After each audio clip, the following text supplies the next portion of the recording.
ನಮಸ್ಕಾರ ವೀಕ್ಷಕರೇ. ಮೊನ್ನೆಯಷ್ಟೇ ವಿಪಕ್ಷ ನಾಯಕ ರಾಹುಲ್ ಗಾಂಧಿ ಕೇರಳ ಪ್ರಚಾರದ ವೇಳೆ ಮೋದಿ ಸರ್ಕಾರಕ್ಕೆ ಶಬರಿಮಲೆ ದೇಗುಲದ ಮೇಲೆ ಗೌರವ ಇಲ್ಲ ಅನ್ನೋ ರೀತಿ ಆರೋಪ ಮಾಡಿದ್ರು. ಆ ಮಾತು ಕೇಳಿದಾಗ್ಲೇ ಯಾರ ಬಾಯಲ್ಲಿ ಎಂತ ಮಾತು ಅನ್ನೋ ವ್ಯಾಖ್ಯಾನ ಬಂದಿತ್ತು. ಆದ್ರೆ ಈಗ ಅದೇ ದೇಗುಲ ಸಂಬಂಧ ಕೋರ್ಟ್ ನಲ್ಲಿ ಸರ್ಕಾರ ತೆಗೆದುಕೊಂಡಿರೋ ನಿಲುವು ಸಮಸ್ತ ಹಿಂದೂಗಳನ್ನ ಸಂತಸಗೊಳಿಸ್ತಾ ಇದೆ. ಭಾರತದ ರಾಜಕೀಯ ಇತಿಹಾಸದಲ್ಲಿ ಹಿಂದೂ ಸಂಸ್ಕೃತಿಯನ್ನ ನಾಶ ಮಾಡೋದಕ್ಕೆ ಯತ್ನಿಸಿದ್ದ ಸಾಕಷ್ಟು ಪಕ್ಷಗಳು ಹಾಗೂ ನಾಯಕರು ಬಂದು ಹೋಗಿದ್ದಾರೆ. ಆದ್ರೆ ಹಿಂದೂಗಳ ಪರವಾಗಿ ಸದಾ ಸ್ಟ್ಯಾಂಡ್ ತೆಗೆದುಕೊಳ್ಳೋದು ಬಿಜೆಪಿ ಮಾತ್ರ ಅನ್ನೋದಕ್ಕೆ ಪುಷ್ಟಿ ಕೊಡೋ ಬೆಳವಣಿಗೆ ನಡೆದಿದೆ. ಇದು ಕೇರಳದ ಎಲೆಕ್ಷನ್ ಮೇಲೂ ಹೇಗೆ ಪರಿಣಾಮ ಬೀರಬಹುದು ಅನ್ನೋ ಚರ್ಚೆ ಕೂಡ ನಡೀತಾ ಇದೆ. ಇನ್ನೊಂದು ಕಡೆ ಬಂಗಾಳದಲ್ಲಿ ಮಮತಾ ಬ್ಯಾನರ್ಜಿಗೆ ಇನ್ನೊಂದಷ್ಟು ಶಾಕಿಂಗ್ ನ್ಯೂಸ್ಗಳು ಸಿಗ್ತಾ ಇದೆ. ಮಮತಾ ಸ್ಪರ್ಧಿಸ್ತಾ ಇರೋ ಭವಾನಿಪುರ ಕ್ಷೇತ್ರದ ಅಸಲಿ ಚಿತ್ರಣ ರಿವೀಲ್ ಆಗಿದೆ. ಇದೆಲ್ಲವನ್ನ ಒನ್ ಬೈ ಒನ್ ವಿವರಿಸ್ತಾ ಹೋಗ್ತೀವಿ. ಈ ವಿಡಿಯೋವನ್ನ ತಪ್ಪದೆ ಕೊನೆ ತನಕ ನೋಡಿ. ಅದಕ್ಕೂ ಮುನ್ನ ಮೀಡಿಯಾ ಮಾನ್ಸ್ಟರ್ ಚಾನೆಲ್ ಅನ್ನ ತಪ್ಪದೆ ಸಬ್ಸ್ಕ್ರೈಬ್ ಮಾಡಿ. ಎಸ್, ಭಾರತದ ಉದ್ದಗಲ ಸಾಕಷ್ಟು ಐತಿಹಾಸಿಕ ದೇವಾಲಯಗಳಿವೆ. ಒಂದೊಂದು ದೇಗುಲದ ಹಿಂದೆಯೂ ಒಂದೊಂದು ಚರಿತ್ರೆ ಇದೆ, ಪೌರಾಣಿಕ ಹಿನ್ನೆಲೆ ಇದೆ, ನಮ್ಮ ಸಂಸ್ಕೃತಿಯ ಕುರು ಇದೆ. ದಕ್ಷಿಣ ಭಾರತದಲ್ಲಿ ಒಂದು ರಾಜ್ಯದಲ್ಲಿ ದೇಶದಲ್ಲೇ ಅತಿ ಹೆಚ್ಚು ದೇಗುಲ ಇದ್ರೆ ಇನ್ನೊಂದು ರಾಜ್ಯವನ್ನ ದೇವರ ನಾಡು ಅಂತಲೇ ಕರೀತಾರೆ. ಆದ್ರೆ ಸ್ವಚ್ಛಂದ ಪರಿಸರದಲ್ಲಿ ಹುಟ್ಟೋ ಒಂದಷ್ಟು ವಿಷ ಜಂತುಗಳಂತೆ ನಮ್ಮ ನಿಮ್ಮ ನಡುವೆ ಇರೋ ಕೆಲ ಅಸಹ್ಯ ಜೀವಿಗಳಿಂದ ನಮ್ಮ ಸಂಸ್ಕೃತಿಯನ್ನ ನಾಶ ಮಾಡೋ ಕೆಲಸ ನಡೆದಿದೆ, ನಡೀತಾನೆ ಇದೆ, ಮುಂದೆಯೂ ನಡೆಯುತ್ತೆ. ಕೇರಳ ಅಂದ್ರೆ ಐಡೆಂಟಿಟಿ ಅನ್ನೋ ಹಾಗಿದ್ದು ಅಯ್ಯಪ್ಪ ಸ್ವಾಮಿ ದೇಗುಲ. ಆದ್ರೆ ಈಗ ಅದೇ ಕೇರಳ ಅಂದ್ರೆ ದನದ ಮಾಂಸ ನೆನಪಾಗ್ಬೇಕು ಅನ್ನೋ ಮಟ್ಟಕ್ಕೆ ಬೀಫ್ ಅನ್ನ ಪ್ರಮೋಟ್ ಮಾಡ್ತಾ ಇದ್ದಾರೆ. ಇನ್ನೊಂದು ದಿಕ್ಕಲ್ಲಿ ಅಯ್ಯಪ್ಪ ದೇಗುಲವನ್ನು ಟಾರ್ಗೆಟ್ ಮಾಡ್ತಾ ಇದ್ದಾರೆ. ಆದ್ರೆ ಈಗ ದೇಗುಲದ ಬೆನ್ನಿಗೆ ಮೋದಿ ಸರ್ಕಾರ ಗಟ್ಟಿಯಾಗಿ ನಿಂತಿದೆ. ಪಿಣರಾಯಿ ವಿಜಯನ್ ನೇತೃತ್ವದ ಕಮ್ಯುನಿಸ್ಟ್ ಸರ್ಕಾರದ ಅವಧಿಯಲ್ಲಿ ಸಾಕಷ್ಟು ಸಲ ಶಬರಿಮಲೆ ದೇಗುಲದ ಮೇಲೆ ದುಷ್ಟರ ಕಣ್ಣು ಬಿದ್ದಿತ್ತು. ಈ ಹಿಂದೆ ದೇಗುಲದ ನಿಯಮ ಉಲ್ಲಂಘಿಸಿ 10 ರಿಂದ 50 ವರ್ಷದ ಒಳಗಿನ ಸ್ತ್ರೀಯರನ್ನ ದೇಗುಲದ ಒಳಗೆ ಕಳಿಸೋ ಷಡ್ಯಂತ್ರ ನಡೆದು ದೊಡ್ಡ ಗಲಾಟೆ ಆಯಿತು. ಈ ಕೇಸ್ ಸಂಬಂಧ ಸುಪ್ರೀಂ ಕೋರ್ಟ್ ವಿಚಾರಣೆ ವೇಳೆ ಸರ್ಕಾರ ದೇಗುಲದ ಪರಂಪರೆಯ ಪರವಾಗಿ ನಿಂತಿದೆ. 10 ರಿಂದ 50 ಒಳಗಿನ ಸ್ತ್ರೀಯರ ದೇಗುಲ ಪ್ರವೇಶ ನಿರ್ಬಂಧಕ್ಕೆ ಕಾರಣ ಋತುಚಕ್ರದ ವಿಚಾರ ಅಲ್ಲ, ಅದು ಆ ದೇಗುಲದ ಸಂಪ್ರದಾಯ ಹಾಗೂ ನಂಬಿಕೆ. ಒಂದು ಧರ್ಮದ ನಂಬಿಕೆ ವಿರುದ್ಧ ಹೋಗೋದಕ್ಕೆ ಯಾರಿಗೂ ಅಧಿಕಾರ ಇಲ್ಲ. ಇದಕ್ಕೆ ಅಸ್ಪೃಶ್ಯತೆ ಅಥವಾ ಇನ್ನೊಂದು ಮತ್ತೊಂದು ರೀತಿಯ ಬಣ್ಣ ಹಚ್ಚಿ ಕತೆ ಕಟ್ಟೋ ಕೆಲಸ ಮಾಡೋ ಅವಶ್ಯಕತೆ ಇಲ್ಲ. ಅದು ಹಿಂದೂಗಳ ನಂಬಿಕೆ, ಅದು ಪಾಲನೆಯಾಗಬೇಕು ಅಂತ ಕೇಂದ್ರ ಸರ್ಕಾರ ಗಟ್ಟಿ ನಿಲುವನ್ನ ತೆಗೆದುಕೊಂಡಿದೆ. ಅಂದಹಾಗೆ ಯಾಕೆ 10 ರಿಂದ 50 ವರ್ಷದ ಒಳಗಿನ ಸ್ತ್ರೀಯರು ಪ್ರವೇಶ ಮಾಡಬಾರದು ಅನ್ನೋದಕ್ಕೆ ಹಲವು ವ್ಯಾಖ್ಯಾನಗಳಿವೆ. ಕೆಲವರು ಹೇಳೋ ಪ್ರಕಾರ ಇದರ ಹಿಂದೆ ವೈಜ್ಞಾನಿಕ ಹಿನ್ನೆಲೆ ಇದೆ. ಅಯ್ಯಪ್ಪ ದೇಗುಲ ಇರೋದು ಬೆಟ್ಟದ ಮೇಲೆ ಆಗಿರೋದ್ರಿಂದ ಋತುಚಕ್ರದ ಸಂದರ್ಭದಲ್ಲಿ ಸಹಜವಾಗಿ ಸ್ತ್ರೀಯರು ದಣಿದಿರ್ತಾರೆ, ದೈಹಿಕ ಸಮಸ್ಯೆಗಳನ್ನ ಅನುಭವಿಸ್ತಾ ಇರ್ತಾರೆ. ಆದ್ರಿಂದ ಅವರ ಆರೋಗ್ಯ ದೃಷ್ಟಿ ಹಿನ್ನೆಲೆ ಈ ಪದ್ಧತಿ ಬಂದಿರಬಹುದು ಅನ್ನೋ ವ್ಯಾಖ್ಯಾನ ಕೂಡ ಇದೆ.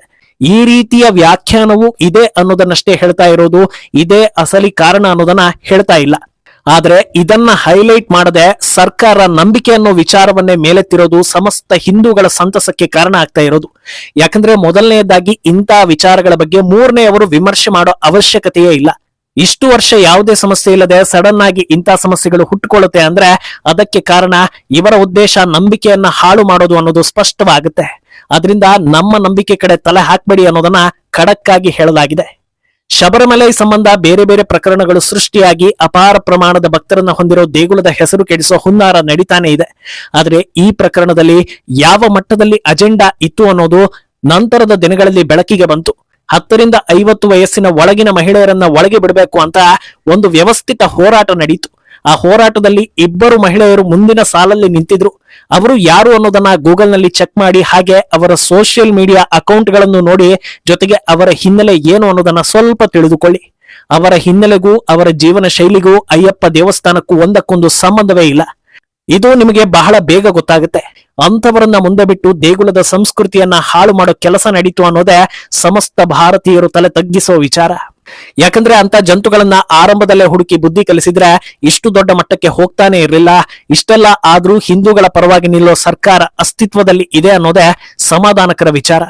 ಇನ್ನು ಈ ಬಾರಿಯ ಎಲೆಕ್ಷನ್ ಮೇಲೆ ಇದು ಪರಿಣಾಮ ಬೀರಲಿದೆಯಾ ಅಂತ ಕೇಳಿದ್ರೆ ಸಾಧ್ಯತೆ ಇದೆ ಅಂತ ಹೇಳಲಾಗ್ತಾ ಇದೆ. ಯಾಕಂದ್ರೆ ಕೇರಳದ ಇತಿಹಾಸದಲ್ಲೇ ಮೊದಲ ಬಾರಿಗೆ ಈ ಸಲ ಬಿಜೆಪಿ ಖಾತೆ ಓಪನ್ ಮಾಡೋದು ಮಾತ್ರವಲ್ಲದೆ ಸರಿಸುಮಾರು 5 ಸೀಟ್ ಪಡೆಯಬಹುದು ಅನ್ನೋ ನಿರೀಕ್ಷೆಗಳಿವೆ. ಒಂದು ವೇಳೆ ಸೀಟ್ಗಳು ಬಾರದೇ ಇದ್ರೂ ಈ ಎಲ್ಲಾ ಎಲೆಕ್ಷನ್ ಗಳಿಗಿಂತ ಹೆಚ್ಚು ವೋಟ್ ಶೇರ್ ಬಂದೇ ಬರುತ್ತೆ ಅನ್ನೋ ವಾತಾವರಣ ಇದೆ. ಈ ಹೊತ್ತಲ್ಲಿ ಹಿಂದೂಗಳನ್ನ ಒಗ್ಗೂಡಿಸೋದಕ್ಕೆ ಶಬರಿಮಲೆ ವಿಚಾರ ಕೂಡ ಒಂದು ಪ್ರಮುಖ ಅಸ್ತ್ರ ಆಗಬಹುದು ಅನ್ನೋ ನಿರೀಕ್ಷೆಗಳು ಎಲ್ಲರಲ್ಲೂ ದಟ್ಟವಾಗ್ತಾ ಇದೆ. ಇನ್ನು ಇತ್ತ ಬಂಗಾಳದ ಕಡೆ ನೋಡಿದ್ರೆ ಯಾವ ಕ್ಷೇತ್ರವನ್ನ ಮಮತಾ ಬ್ಯಾನರ್ಜಿ ಅತ್ಯಂತ ಸೇಫೆಸ್ಟ್ ಇಲ್ಲಿ ನಿಂತ್ರೆ ಗೆಲ್ಲಬಹುದು ಅಂತ ಅಂದುಕೊಂಡಿದ್ರೋ ಅಲ್ಲೇ ಅಪಾಯ ಎದುರಾಗೋ ಸಾಧ್ಯತೆ ಇದೆ. ಕಳೆದ ಎಲೆಕ್ಷನ್ ನಲ್ಲಿ ನಂದಿಗ್ರಾಮದಲ್ಲಿ ಸುವೇಂದು ಎದುರು ಸೋಲಾಗ್ತಾ ಇದ್ದ ಹಾಗೆ ತಮ್ಮವರಲ್ಲೇ ಒಬ್ಬರನ್ನ ಕೆಳಗಿಳಿಸಿ ಭವಾನಿಪುರದಲ್ಲಿ ಬೈ ಎಲೆಕ್ಷನ್ ಮೂಲಕ ಗೆದ್ದು ಮರ್ಯಾದೆಯನ್ನು ಉಳಿಸಿಕೊಂಡ್ರು ಮಮತಾ. ಈ ಬಾರಿಯೂ ಮಮತಾ ಅದೇ ಕ್ಷೇತ್ರವನ್ನ ಆಯ್ಕೆ ಮಾಡಿದ್ದಾರೆ. ಆದ್ರೆ ಆ ಕ್ಷೇತ್ರದ ಇಂಚಿಂಚು ಮಾಹಿತಿ ಈಗ ರಿವೀಲ್ ಆಗ್ತಾ ಇದೆ. 2016ರಿಂದಲೂ ಆ ಕ್ಷೇತ್ರದಲ್ಲಿ ದೊಡ್ಡ ಮಟ್ಟದಲ್ಲಿ ಮಮತಾ ವಿರುದ್ಧದ ಅಲೆ ಇದೆ. ಸುಮಾರು 40ರಿಂದ 60 ಸಾವಿರ ಮತಗಳು ಮಮತಾ ವಿರುದ್ಧವೇ ಬೀಳ್ತಾ ಇತ್ತು. ಮುಂಚೆ ಅದು ಕಾಂಗ್ರೆಸ್ ಹಾಗೂ ಇತರೆ ಪಕ್ಷಗಳ ಕಡೆಗೆ ಹೋಗ್ತಾ ಇತ್ತು. ಬದಲಾದ ರಾಜಕೀಯ ಸನ್ನಿವೇಶದಲ್ಲಿ ಈಗ ಆ ಆಂಟಿ ಮಮತಾ ವೋಟ್ಗಳು ಬಿಜೆಪಿಗೆ ಬರ್ತಾ ಇದೆ.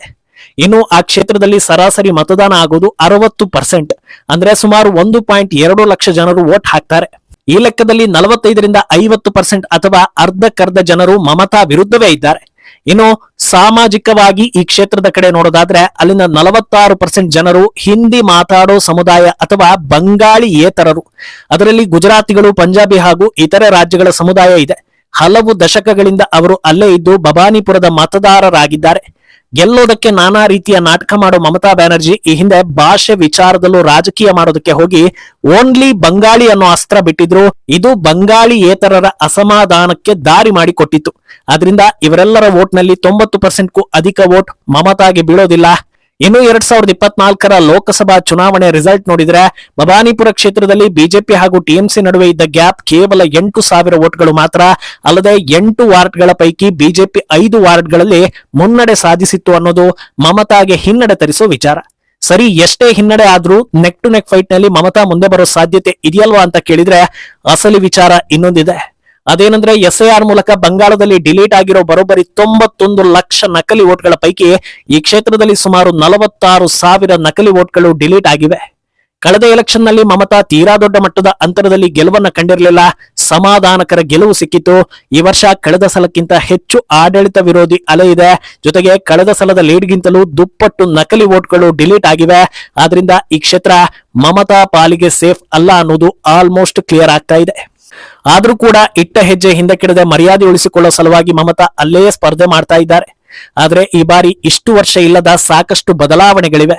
ಮೊದಲನೆಯದ್ದು ಗೂಂಡಾಗಿರಿ ಬಂದ್. ತಾವೇ ಸಾಕಿದ್ದ ಹಾಗೂ ಬಾಂಗ್ಲಾದೇಶದಿಂದ ಕರೆಸಿಕೊಂಡಿದ್ದ ದುಷ್ಕರ್ಮಿಗಳಿಗೆ ಪ್ರತಿ ಎಲೆಕ್ಷನ್ ಹೊತ್ತಲ್ಲಿ ಗಲಭೆ ಎಬ್ಬಿಸೋ ಭಾಗ್ಯದ ಮೂಲಕ ಸರ್ಕಾರ ದುಡ್ಡು ಕೊಡ್ತಾ ಇತ್ತು ಅನ್ನೋ ಬಲವಾದ ಆರೋಪಗಳಿವೆ. ಆ ಆರೋಪಕ್ಕೆ ಬಲವಾದ ಸಾಕ್ಷಿಗಳು ಕೂಡ ಇವೆ.